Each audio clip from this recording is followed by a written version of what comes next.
5 साल की बेटी बाजार में गोलगप्पे खाने के लिए मचल गई। किस भाव से दिए भाई? पापा ने सवाल किया।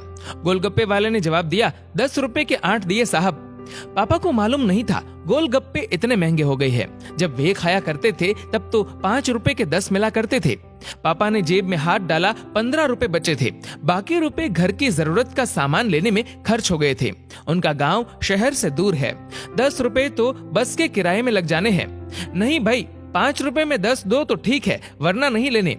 ये सुनकर बेटी ने मुंह फुला लिया और बोली, अरे अब चलो भी पापा, नहीं लेने इतने महंगे। पापा के माथे पर चिंता की लकीरें उभर आई। अरे खा लेने दो ना साहब, अभी आपके घर में है तो आपसे लड़कर भी खा सकती है। कल को पराए घर चली गई तो पता नहीं ऐसे मचल पाएगी या नहीं, तब आप भी तरसोगे बिटिया की फरमाइश पूरी करने को। गोलगप्पे वाले के शब्द थे तो चुभने वाले, पर उन्हें सुनकर पापा को अपनी बड़ी बेटी की याद आ गई, जिसकी शादी उन्होंने 3 साल पहले एक खाते पीते पढ़े लिखे परिवार में की थी। ससुराल वालों ने पहले साल से ही उसे छोटी छोटी बातों पर सताना शुरू कर दिया था। 2 साल तक वह मुट्ठी भर भर के रुपए उनके मुंह में ठूसता रहा, पर उनका पेट बढ़ता ही चला गया और अंत में एक दिन सीढ़ियों से गिरकर बेटी की मौत की खबर ही मायके पहुंची। आज वह छटपटाता है कि उसकी वह बेटी फिर से उसके पास लौट आए और वह चुन चुन कर उसकी सारी अधूरी इच्छाएं पूरी कर दे, पर वह अच्छी तरह जानता है कि अब ये संभव नहीं है। दे दूं क्या बाबूजी? गोलगप्पे वाले की आवाज से पापा की तंद्रा टूटी। गोलगप्पे वाले से बोले, रुको भाई 2 मिनट। पास ही में किराने की दुकान थी जहां से उन्होंने घर के लिए जरूरत का सामान खरीदा था। वे तुरंत उस दुकान पर गए और खरीदी गई 5 किलो चीनी में से 1 किलो चीनी वापस की तो 40 रुपए जेब में बढ़ गए। फिर ठेले पर आकर पापा ने डबडबाई आंखें पोंछते हुए कहा, अब खिला दे भाई। हाँ, तीखा जरा कम डालना, मेरी बिटिया बहुत नाजुक है। ये सुनकर 5 वर्ष की गुड़िया जैसी बेटी की आंखों में चमक आ गई और उसने पापा का हाथ कसकर पकड़ लिया। जब तक बेटी हमारे घर है उसकी हर इच्छा जरूर पूरी करे, कोशिश करे उसे हर संभव खुशी देने की। क्या पता शादी के बाद उसकी कोई इच्छा पूरी हो पाए या ना हो पाए।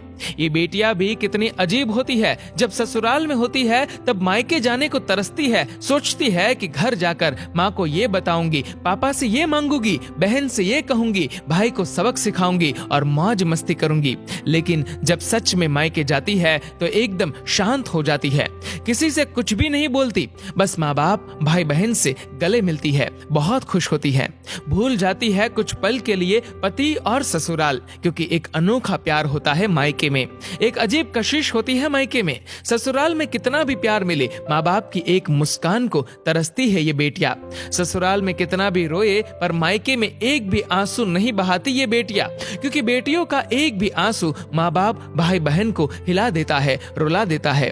कितनी अजीब है ये बेटियां, कितनी नटखट है ये बेटियां, भगवान की अनमोल देन है ये बेटियां।